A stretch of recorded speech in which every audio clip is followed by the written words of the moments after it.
When I was in graduate school, I took a wonderful theater history class from Andreas Nomikos.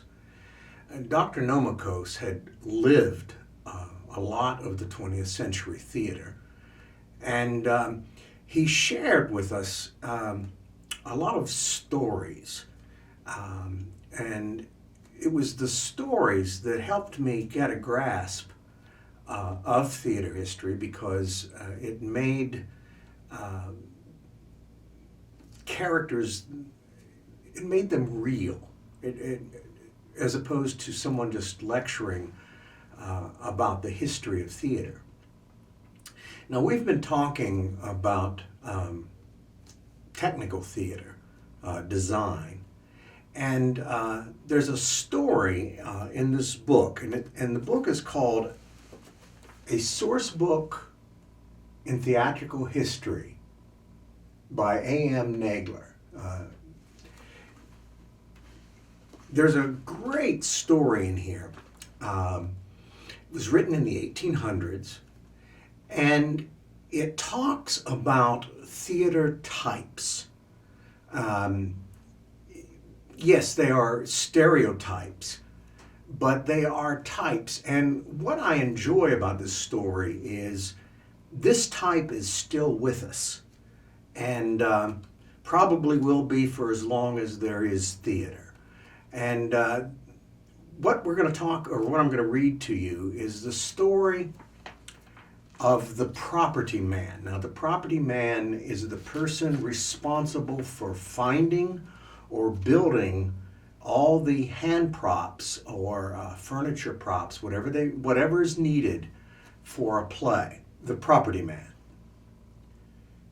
The property man, the man who looks after the chairs and tables and things movable by hand, and who manufactures the sheep, fish, carrots, and huge chamber candlesticks used in the pantomime, is a mysterious mechanic whose habits are unclean, predatory, and mendacious.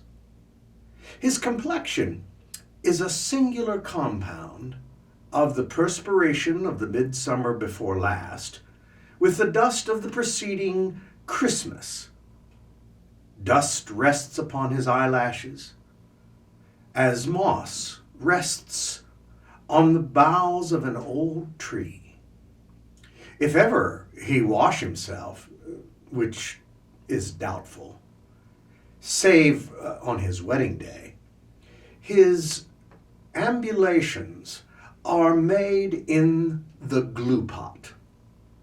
He is so sticky that were he to lean against a wall, portions of his garments would adhere to it when he summoned up sufficient energy to walk away.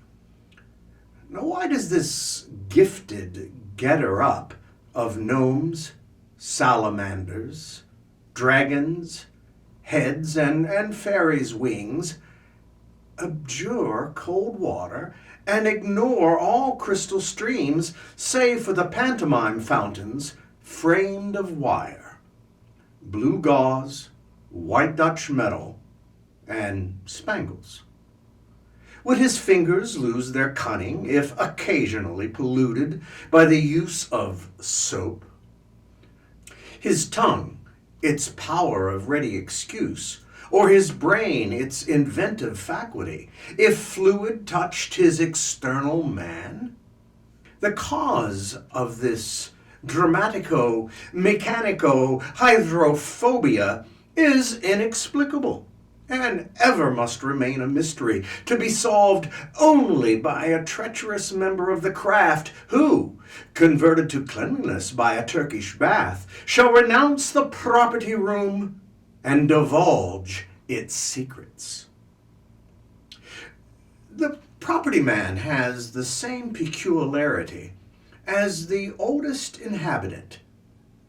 He never remembers anything.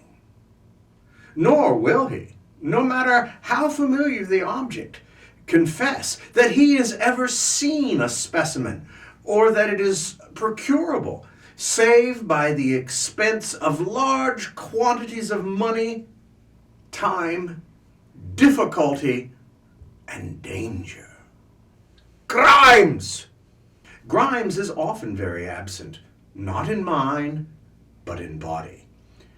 But an active callboy, knowing Grimes' haunts, fetches him from the tap, where he's been rendering himself more adhesive with half a pint of beer.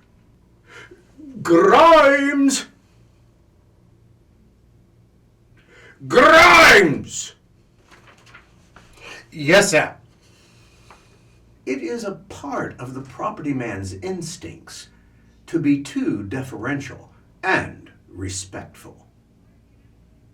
We shall use the red furniture for the farce.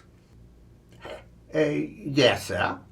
Tables, chairs, sofas, all that you know. And then there'll be some breakfast things. Oh, and we need a cat. What, sir? A cat. A cat, sir. Yes.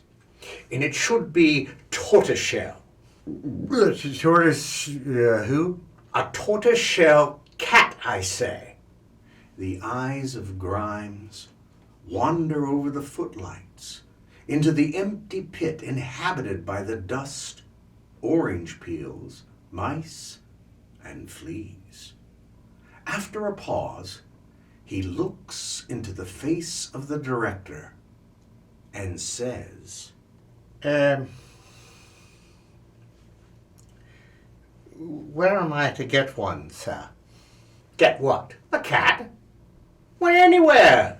Repetition is one of the principal weapons of Grimes's armory. Yes, anywhere. Cats are plentiful, are they not? They may have been some years ago, sir, but I hardly ever seen one again lately. Pardon, sir.